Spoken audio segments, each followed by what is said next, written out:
And thanks for tuning in. Now that the shed was up and running, it was time to start getting into some creative work beyond all the work that I was doing on the house. And the roof at the front of our house over the porch was pretty steep. And I know you're probably thinking, what does this have to do with side tables? But give me a moment and you'll see.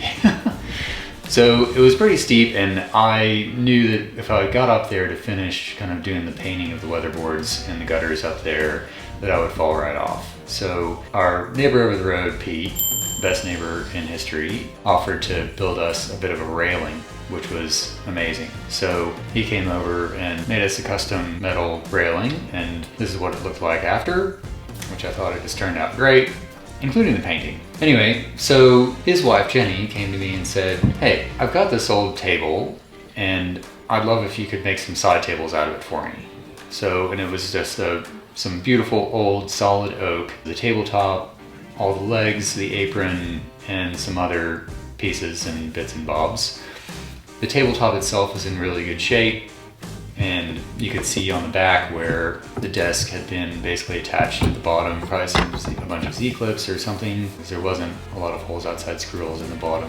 But she wanted a table to look like this. So pretty simple, a bit rustic, round top, tapered legs, simple construction, which reminded me a lot of traditional stool design, which I really wanted to use some of these more traditional carpentry methods into the tables that I built. But this was a far cry from the desk that I built from Simon with a simple kind of apron design that was kind of screwed together, or the desk that I built for the guest room with a separately built tabletop and then store-bought legs. I knew these tables were really going to push my abilities and my skill level.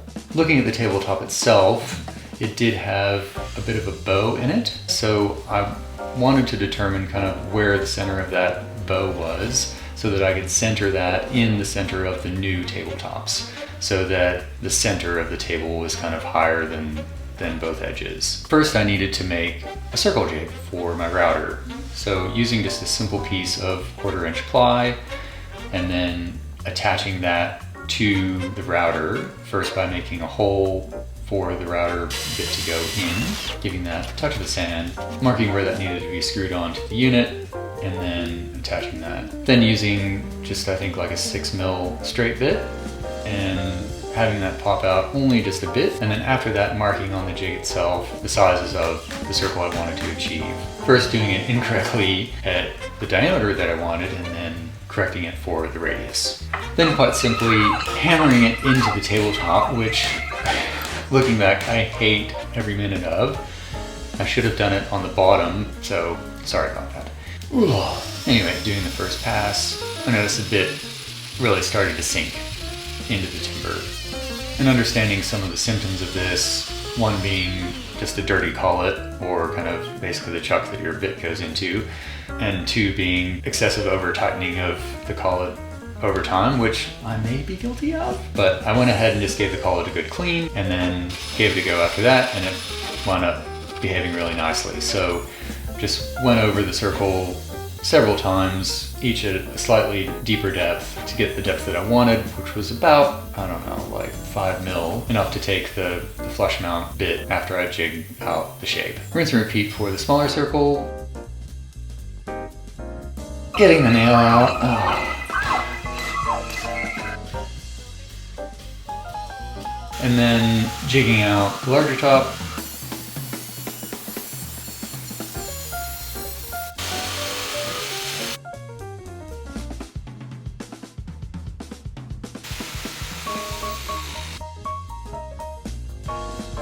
I wasn't really happy with the finish each bit was leaving on the table, so you can tell kind of where the router bit was and where the jigsaw was. It was too late now, I had to forge ahead. So going back to the round over bit, which she doesn't like a slow-mo sawdust chop. And this part was just really satisfying.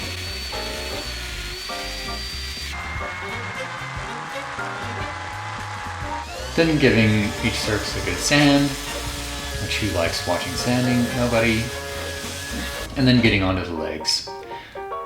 I decided I would use the original table legs for the legs of the larger table, and then use pieces of the apron for the smaller table. So starting with a smaller table, first I just wanted to rip off the old rabbets on either side of the apron. And then measuring at the front and the back of my saw blade, because as I've said before in other videos, this table fence should be illegal because it parks itself on a diagonal. And if it's a really windy day outside, it just reminds me of this scene.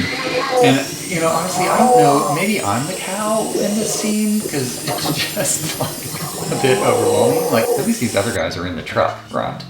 Then cutting the legs down to size. And then on the back of the tabletop, just marking out my square to understand, you know, where the legs needed to be planted. So using an actual leg to get kind of the dimensions and the angles right, in combination with some geometry and a measuring tape, getting my boxes all set up. And then I do not yet have a $2,000 Aussie dollar Festool domino joiner, and any dowel jig I've ever seen doesn't go in on an angle except for a pocket hole jig. And I was hesitant to use a pocket hole jig because I didn't want the screws to go all the way through. So I created a little template out of plywood that I could use to mark where my holes needed to be drilled for the dowels on both the tabletop and on the end of the legs. Doing a pilot hole, even going up a couple mil, and then onto the 8 mil drill bit. Yes, I should have just used a Forstner bit. I don't know, I just wasn't thinking or didn't even consider it. Again, this is amateur hour, okay? Like, I'm learning here through experience.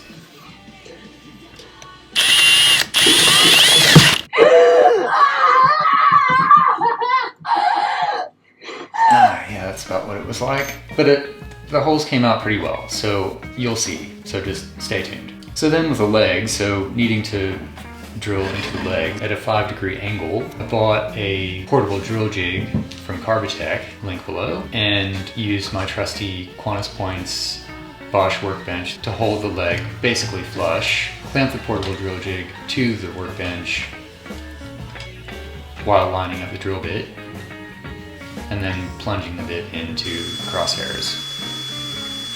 This seemed to work pretty well, but as you know, working with any timber is not kind of a uniform material, so any bit is going to be moving a bit here and there, so these holes will be a bit off. But it was a gamble that I was obviously willing to take. So rinse and repeat for all the legs. I put the legs in, and using just a simple piece of timber, you could see how crooked these legs really were. Always striving to achieve something better, I decided to screw this, or not screw it rather. I just want to forego the dowels and build an apron. Understanding the thinness of the legs, however, I needed to maximize the surface area as I was going to be gluing the apron pieces to the legs. So I needed to miter the corners of the legs down to maximize that surface area and also look nice. So first marking where to start the miter from, and then using a similar thickness timber to create a bit of a safer hold for myself in the chop saw, and then cutting these down appropriately. So mocking this up, this is about what it would look like, which I was thinking that's looking pretty good. Then sanding down all the components, starting at 80 and going up to 240.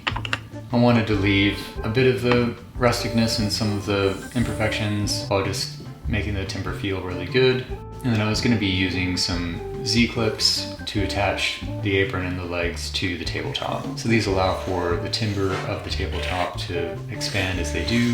But pushing my first apron piece through the table saw, I found that it pushed the piece away from the fence, thus making the rabbet diagonal. So I moved the fence over to the other side, which solved the problem.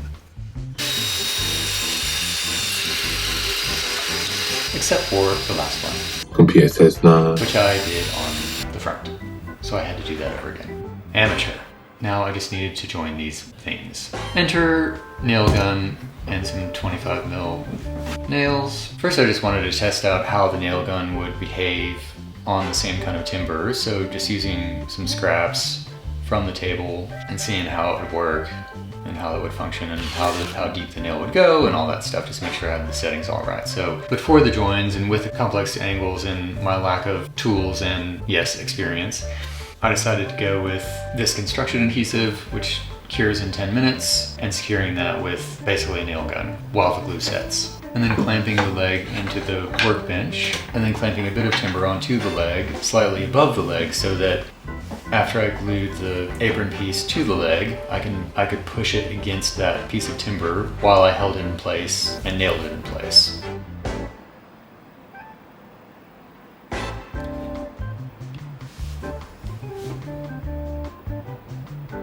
I see you shiver with anticipation.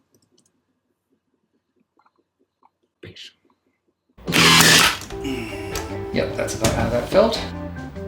So I glued a few couples of pieces like this together, but then I got to a point where I knew I wasn't going to spend a lot of time to make a complex clamp jig for this.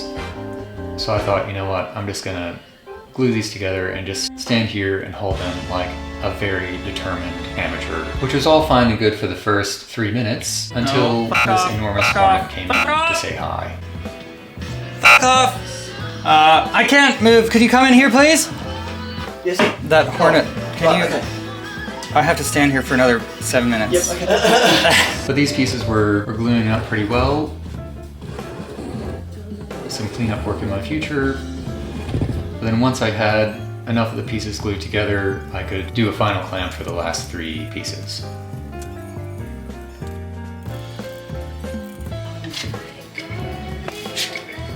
That worked like a charm, and then I went back and just used an X-Acto knife to get out as much of the glue as I possibly could, and then just giving it a good sand.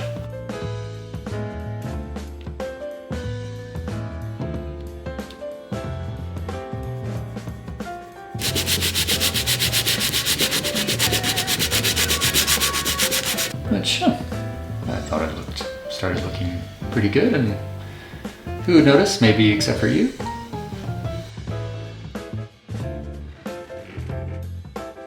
Then getting onto the larger table, so using the table legs for this. First just doing some cleanup. And cutting them down to size in the same kind of 5-degree taper.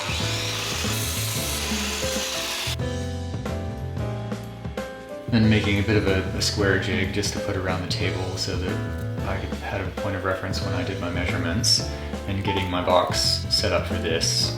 Also just making sure that when the apron was finished, the legs would remain inside the table diameter on the floor, so the legs wouldn't be sticking out further than the tabletop. Then cutting down the apron pieces to size. And giving all the pieces a good sand, which is just beautiful timber, and I just love all the detail, and that was it for one of the days anyway.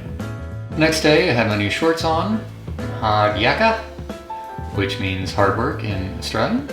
Even has a spot for my pencil, which now I'll be able to either stab myself or forget where I put it even though it's in my pocket. The next step was putting in kind of the cross pieces on the bottom of each tabletop, which for the small table, I just used some clamps and then glued this into place. Whereas for the longer table, it was a bit more complex because there wasn't a smooth surface, of course, because of the old rabbets and the old dowel holes. So I needed to create a bit of a keyhole for all but one end of these cross pieces. So I just used my jigsaw to create a bit of a tenon.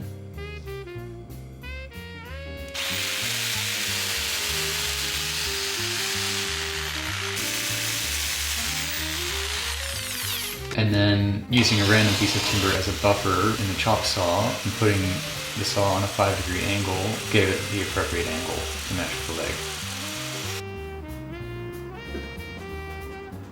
Then figuring out where they crossed because it wasn't quite square, and taking out a bit of timber on each one to create a lap joint.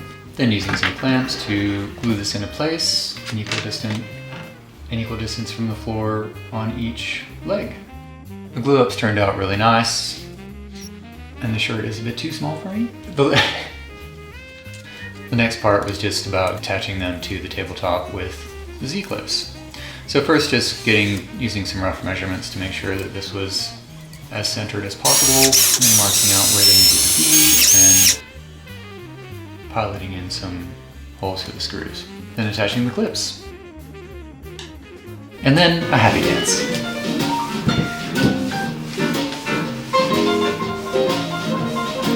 No, I didn't use traditional methods, although I did try. I was just pretty stinking happy with how they turned out. But I'm pretty freaking proud of these. I love the timber itself is just really beautiful, and the way the aprons came together with all the angles, even the crossover pieces, and they're heavy. And I left them out overnight and woke up to find a little baby wolf spider. Yes, that's a little one. This is after I sprayed it, but one of those was in my truck one day. That wasn't fun. But at any rate, and most importantly, Jenny was pretty friggin' pleased.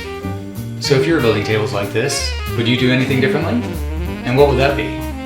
Any tips and tricks? Greatly appreciate it. Thanks for watching. See you in the next one. Bye.